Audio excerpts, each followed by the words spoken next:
queremos compartir con ustedes unas meditaciones acerca del libro Sufriendo con Cristo, del beato Don Columba Marmion, un monje benedictino del siglo XIX. Esperamos que con estas reflexiones podamos tener una verdadera visión cristiana ante el dolor humano, especialmente en estos momentos de prueba que estamos atravesando. Sufriendo con Cristo, Dios nos ama. El dolor y el sufrimiento siempre se han contado entre los problemas más graves que aquejan la vida del hombre. En el dolor, en el sufrimiento, en la enfermedad, la persona humana experimenta su impotencia, sus límites y su finitud, y pueden presentir la llegada de la hermana muerte. El sufrimiento y la enfermedad pueden producir angustias, repliegues sobre sí mismo, incluso conducir al hombre a la desesperación, a la rebelión contra Dios, contra el prójimo y contra sí mismo. Pero también el sufrimiento puede ser una escuela para hacer a la persona más madura, para descubrir en su vida lo que no es fundamental, para desapegarse de todo lo que no es necesario para vivir una vida digna y en comunión con Dios, a través de la fe y del amor. A menudo, el sufrimiento y la enfermedad empujan al hombre a una búsqueda y conversión sincera a Dios, un retorno del hijo pródigo a la casa del Padre. Instintivamente, la mayoría rechaza el sufrimiento con todas sus fuerzas, como enemigo temible que no permite al hombre vivir, trabajar, gozar de la vida, lo que en verdad es una visión desde un punto de vista puramente humano. Otros aceptan el sufrimiento con la sonrisa en los labios, con la fuerza espiritual de aceptación voluntaria, como mensajero de bendiciones divinas, de purificación y santificación. Pero para los primeros es estéril y nocivo, e inaceptable para la persona humana. Es sabiduría divina el saber aceptar el sufrimiento, el dolor, la enfermedad, que es común a todos los hombres.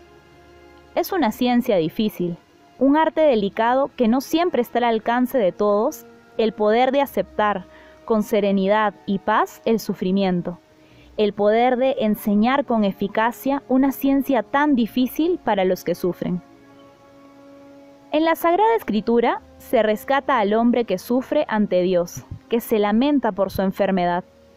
El sufrimiento a menudo se convierte en un camino de conversión, de felicidad, de fidelidad a Dios. El dolor por sus debilidades acerca a Dios, que perdona, cura y libera al hombre que se siente enfermo a causa del pecado y del mal. Por eso, el sufrimiento puede tener también un sentido redentor por los pecados personales y de los demás.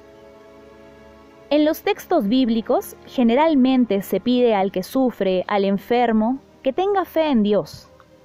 Yo, el Señor, soy el que te sana. Dios es nuestro médico, como reza la Divina Liturgia.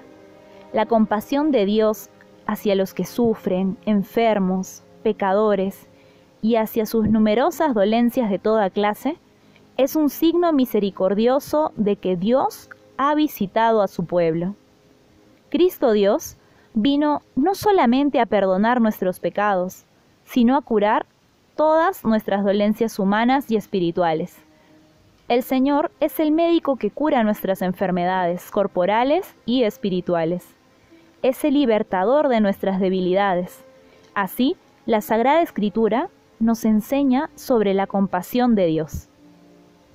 Jesús llega hasta identificarse con el que sufre en cuerpo y alma, afirmando: «Estuve enfermo y me visitasteis». A lo largo de los siglos en la Iglesia, movidos por el Espíritu Santo, han surgido hombres y mujeres que han tenido una atención particular hacia aquellos que sufren en su cuerpo y alma, para aliviar el dolor humano. Han habido hombres y mujeres que en el silencio han dedicado su vida con amor hacia aquellos que llevan las miserias, las flaquezas y enfermedades humanas, así como había enseñado el Señor.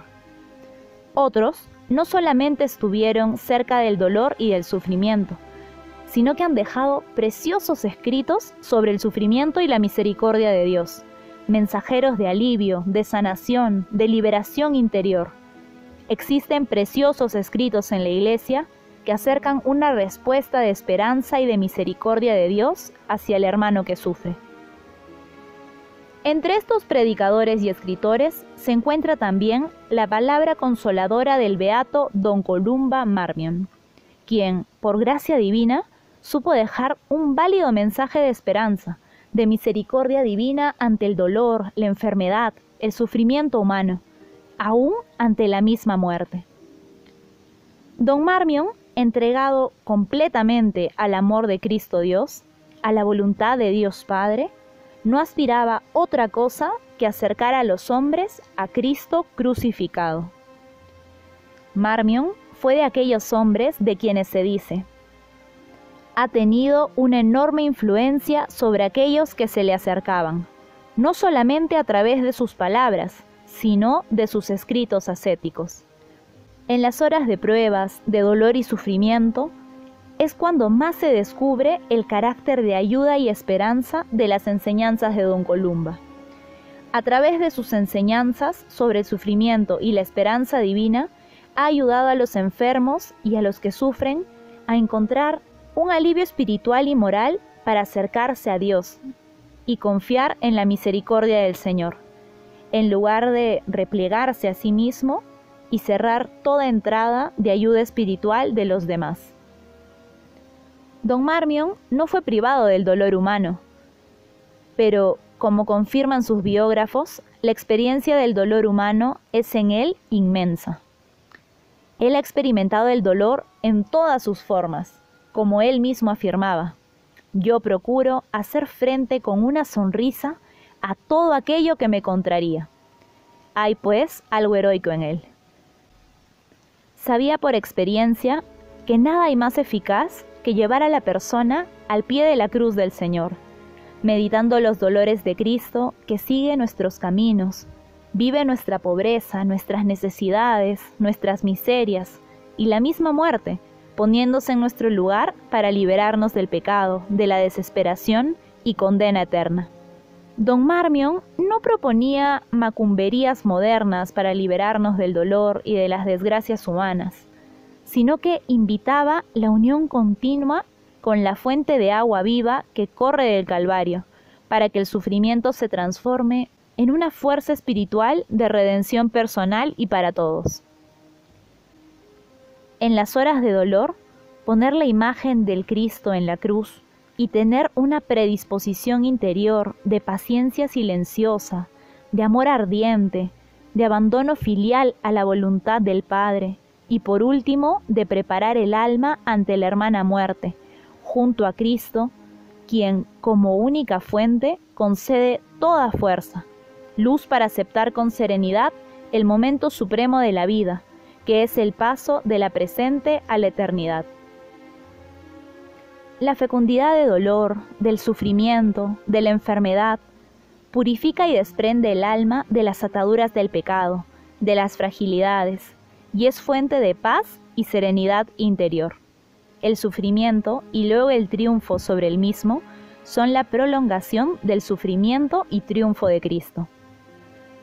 La mayor parte de los textos escogidos que componen este libro, Sufriendo con Cristo, son tomados de las obras fundamentales de Don Marmion, con el objetivo de resaltar que en el dolor y el sufrimiento se siente la misericordia y el amor de Dios. Resumiendo, la doctrina sobre el sufrimiento y la misericordia de Don Marmion tiene su origen en la pura fe en Dios, basado en las Sagradas Escrituras, padres de la Iglesia y las enseñanzas de la Iglesia. El autor ha preferido seguir las enseñanzas de San Pablo, del cual ha asimilado los puros pensamientos y hasta el mismo sentir de la muerte, como preludio anticipado de todos los sufrimientos frutos del pecado. Solamente, por gracia de Dios, somos vencedores del pecado, de la muerte y del sufrimiento. A través del sufrimiento, de la enfermedad, el cristiano se diviniza en la persona de Cristo. Nuestras debilidades, miserias, límites, pecados, aún la misma muerte, unidas al vencedor Señor Cristo, adquieren grandes méritos y santidad, fuente de la vida eterna. El sufrimiento y el dolor tienen un valor relativo y pasajero en el plan divino de la sabiduría eterna, para que el hombre pueda lograr, siguiendo a Cristo, la inmortalidad gloriosa. Solamente bajo este punto de vista, Don Marmion explica la importancia del dolor y del sufrimiento, que, aceptado con fe en Dios, tiene sentido en función de la eternidad y del crecimiento espiritual y moral de la persona humana. Don Marmion descarta con San Pablo que en la vida cristiana tienen que darse como prioridad la enfermedad, el sufrimiento. Para él, en la vida cristiana la prioridad está en la caridad evangélica y no en el sufrimiento, como algunos escritos ascéticos quieren enseñar. Solamente la caridad tiene un valor supremo y no existe otro que pueda superarlo o sobreponerse. El sufrimiento es un camino de purificación para encontrar el camino del amor cristiano, y solo el amor, adhiriéndose al sufrimiento, concede la aureola de la gloria, del triunfo del alma sobre el pecado. El amor a Dios, unido al dolor, al sufrimiento, transforma la amargura en una fuente de alegría espiritual y abandono filial en Dios. El sufrimiento cesará en un cierto momento, pero el amor perpetúa el mérito de haber sufrido. Las páginas sobre el sufrimiento con Cristo desean llevar al lector al estado de abandono espiritual en la voluntad de Dios. Aunque humanamente se quiera protestar, es esta una forma suprema del amor en unión a la Santísima Trinidad. Cristo, nuestro amigo de peregrinación, de sufrimiento hacia la eternidad, nos repite continuamente como a los discípulos de Emaús: ¿no convenía que Cristo sufriese para entrar en su gloria? Las palabras del Señor confortan a todos en estos tiempos trágicos, en que las pruebas se multiplican, en que el sufrimiento en todas sus formas duras adquiere una agudeza profunda en la persona, transmitiendo un mensaje de esperanza, de optimismo cristiano. Solamente la fe y la confianza en la misericordia de Dios Padre pueden hacernos aceptar y sostener el sufrimiento. Solamente la fe vivida en Dios y en un amor inquebrantable pueden calmar las aguas turbulentas, producto de confusiones de valores espirituales, de conflictos, de odios, de la desesperación, de fracasos en la vida presente, cuando el hombre busca la felicidad y se embate contra el muro del sufrimiento y de la enfermedad. Don Marmion a menudo repetía: considerad, pues, a aquel que ha sufrido en su persona tan grande contradicción de parte de los pecadores, a fin de que el desaliento no oprima vuestros ánimos.